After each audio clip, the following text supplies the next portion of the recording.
I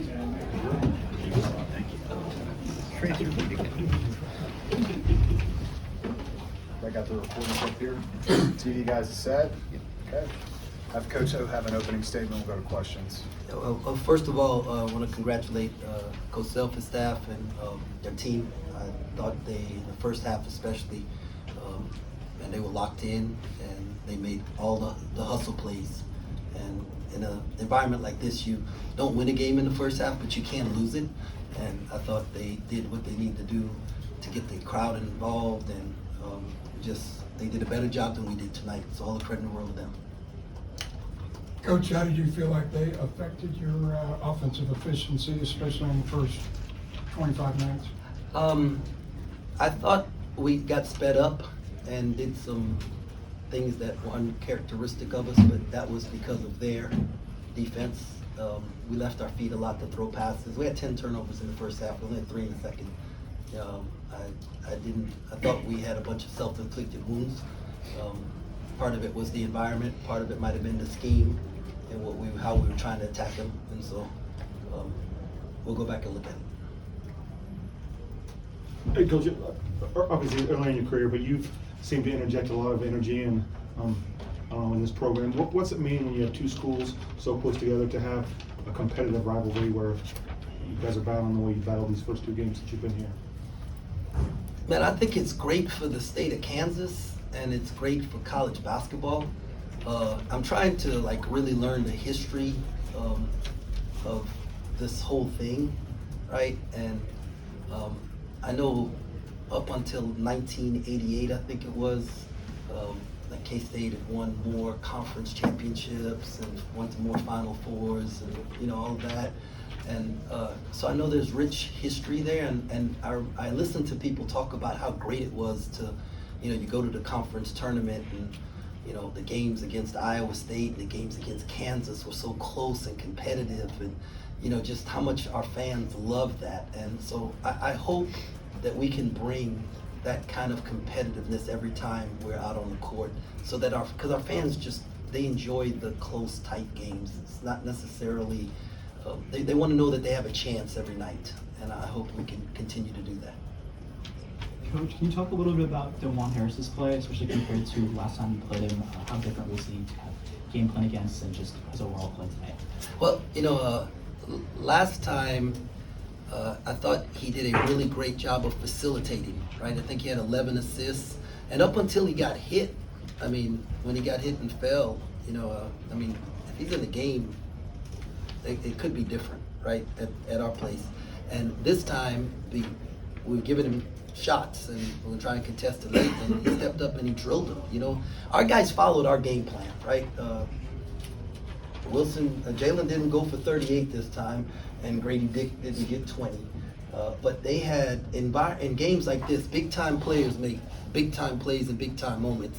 And he drilled a 3 in the corner when it was a 10-point game, and Kevin McCullough drilled 2 threes, and I think he was 1 for 12 in the last 12 attempts coming into this game, and so those guys, they made plays, and that's what you have to have. You got to have players who make plays at the right time, and so the credit goes to them. Jerome, we don't see you get many technicals out there. You got one today. Was that by design at all, or can you walk us through that? Well, I didn't want to get a technical. I think I didn't mind getting a technical, though. I've been in here too many times where I feel like the crowd impacts the referees, and they're human beings, okay? And this is no knock on them, because we shot more free throws than they shot. We made more free throws than they did. But it's when you shoot the free throws that matter. So I just want them to know that I did not feel like the calls were being even on both ends. Now, I think John gave me the text so that he wanted to let me know, bruh, I will kick you out this game if you keep acting like that. And so he got his point across, and I hope I got a little of my point across.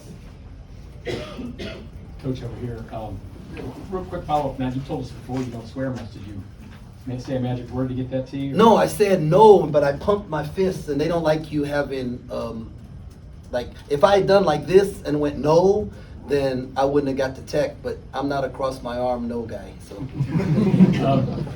we're about halfway through the Big 12 make a schedule right now? Just where do you feel you guys are, and how much better you can get? Well, we're 6-3.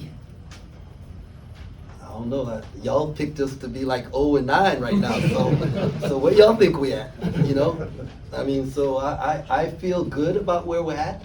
I don't think we've played our best basketball, right? And so I think we can keep getting better. I'm fired up about it. I've asked our guys. I don't remember us. I told them I don't remember us making a turnover. I don't remember us missing a shot. I don't remember us missing an assignment from tonight, right? We're gonna wash this thing and we're gonna focus on what's next. And that's the only way. Otherwise, you let a team beat you twice, and we don't want that to happen.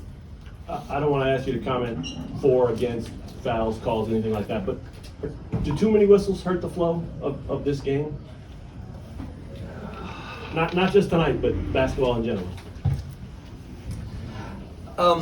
This is in general. I think the national office would like the game to be called a certain way. The conference offices would like the game to be called a certain way, but they also want their best officials to be on certain games, and the best officials want the best players to stay on the floor, and so they try to figure out, and so there's not night in and night out in our league, it's fairly physical, and it's a tough job that they have. And we had 3 Final Four officials out there today, so I can't, it's not that, it's just they have a hard job. Thanks. Coach, you've only had a few losses this season, but after all of them, you've kind of come into this post-game setting with a pretty positive view on the entire situation. You just said, we picked you guys to finish high in the Big 12. I'm sure that's one reason why, but why is it important for you to maintain this positive mindset after losses moving forward? What good does it do to be negative? How much does it help our guys? My job is to help get them ready, and me being ticked off, I'll do that by myself when I watch the film, but the first person I'll be ticked off at is myself. I'm gonna look and see what I could have done better, and then we as a staff gonna look at what we could have done better, and then we're gonna try and help our guys. Those dudes love Kansas State. They love playing basketball. They love to compete. They don't go out there on purpose and make mistakes, and we don't either as a staff. And then the people we compete against are really good, and so it happens.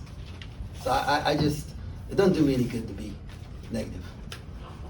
Coach, what is it that you were looking from your bench? Only one field goal tonight. What are you taking moving forward with regards to your bench? I got to put those guys in a better situation to be successful, because we got a ton of bench points the last time we played these guys, and they've been super effective all year long. And so we obviously, as a staff, didn't do a very good job of putting them in position to be successful.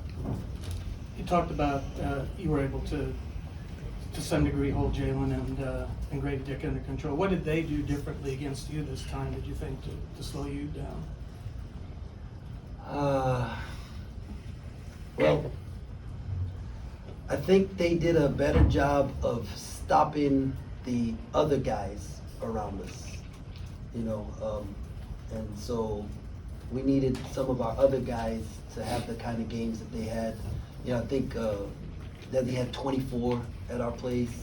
I think Cam had a pretty good game also, and today they did a good job of taking those guys away and said, okay, let's see if these 2 dudes can beat us. And I think that looked like what the game plan was. I have to go back and look. It seemed like also Desi in the second half was more aggressive. He got, I think, to the line 3 times in the first 5 minutes. Was that kind of what you were looking for from him to attack more? I just want him to be aggressive. That's how he plays. So I just want them all to be aggressive. I thought we were in the right position to make plays, but we weren't forceful enough in the first half. We let their bumps and physicality impact our ability to finish and make plays, and so we need to be more forceful in the first half. We'll do one more.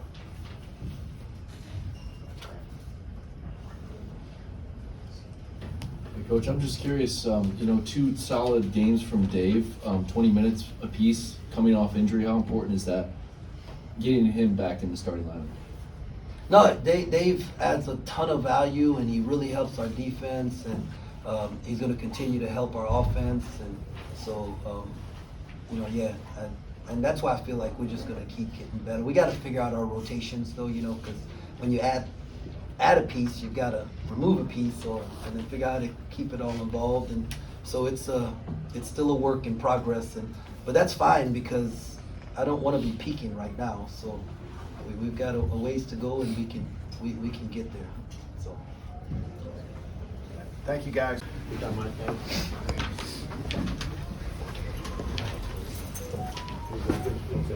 You want the first one? Coach.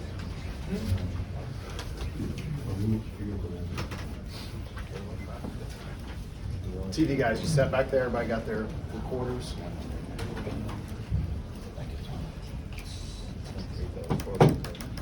Anybody else?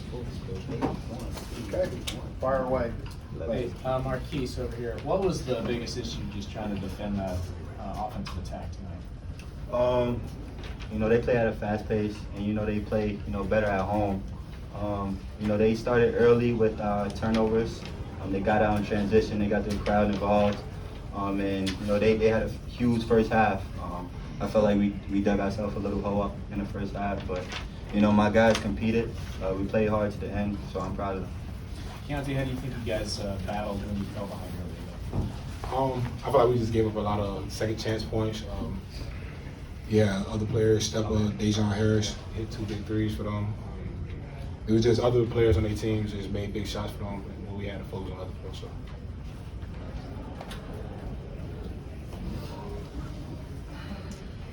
What made finishing inside such a struggle today for you guys? I feel like we could have been more aggressive with getting a contact. I feel like I think my guys did a pretty good job of trying to, you know, finish at the rim. But yeah, we on to the next one. We focus on Texas. Yeah, what do you think you're gonna do different in practice? I mean, I guess you guys have already been doing really well, and then split with Kansas. What are you looking to do going forward? That's a Coach Tang question. I'm not sure what he's preparing and what he got up his sleeve, but I'm pretty sure he has, you know, something, you know, good for us. And then Keyontae, it seemed like you had it feeling it in the mid-range area.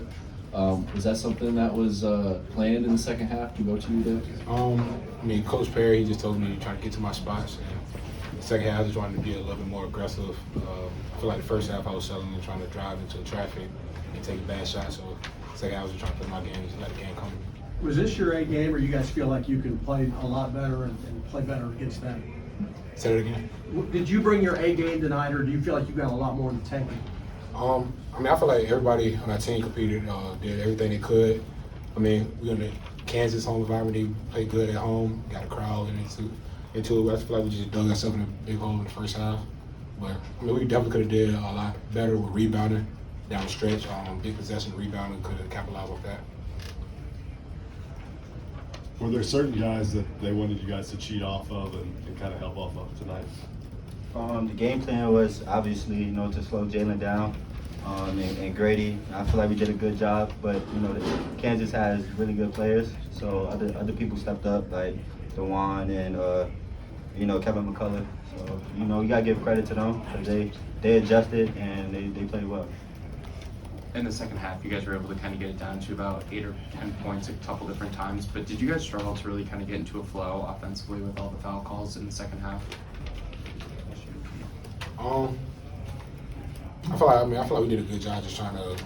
I mean, we won't get in the calls, just trying to play through it. I feel like we just, like I said, they just hit big shots down the end, towards the end of the game, and that's really about it. Let's do one more question. Markquis, what was your reaction when you saw your coach get teed up early in the first half, and do you think the team responded to that? I mean, I knew the reason why he was doing it. He wanted to fire us up. He wasn't really mad. I don't think he was really mad at the ref. He was just trying to, you know, get us to, you know, play with an edge and a chip on our shoulder. But, you know, that's not like him. I mean, Coach Tang is a really good guy, so that technical doesn't really define who he is as a coach or a person. But, you know, he probably felt like we didn't get the calls that we deserved. But we're on to the next game, and, you know, we're going to watch this one down. Okay, we'll take. Appreciate y'all.